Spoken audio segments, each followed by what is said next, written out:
আজকে আমরা দাদা মুভির মিথুন চক্রবর্তী সম্পর্কে জানব। বাংলা সিনেমার প্রখ্যাত অভিনেতা মিথুন চক্রবর্তীর অভিনয় সমৃদ্ধ এই চলচ্চিত্রে এক পরম স্নেহশীল বড় ভাইয়ের গল্প ফুটিয়ে তোলা হয়েছে। নিজের ছোট ভাই বোনের সুখের জন্য সে নিজের সমস্ত স্বপ্ন ও আনন্দ বিসর্জন দিতে কুণ্ঠাবোধ করে না।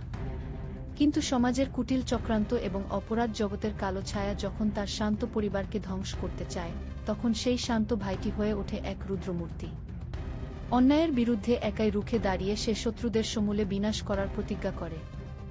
ভাই বোনের প্রতি ভালোবাসা এবং পরিবারের প্রতি দায়িত্ববোধের এই করুণ কিন্তু রক্তগরম করা গল্প দর্শকদের এক ভিন্ন অনুভূতির সাগরে ভাসিয়ে নিয়ে যায়। আজকে আমরা দাদা মুভির মিথুন চক্রবর্তী সম্পর্কে জানব। বাংলা সিনেমার প্রখ্যাত অভিনেতা মিথুন চক্রবর্তীর অভিনয় সমৃদ্ধ এই চলচ্চিত্রে এক পরম স্নেহশীল বড় ভাইয়ের গল্প ফুটিয়ে তোলা হয়েছে। নিজের ছোট ভাই বোনের সুখের জন্য সে নিজের সমস্ত স্বপ্ন ও আনন্দ বিসর্জন দিতে কুণ্ঠাবোধ করে না।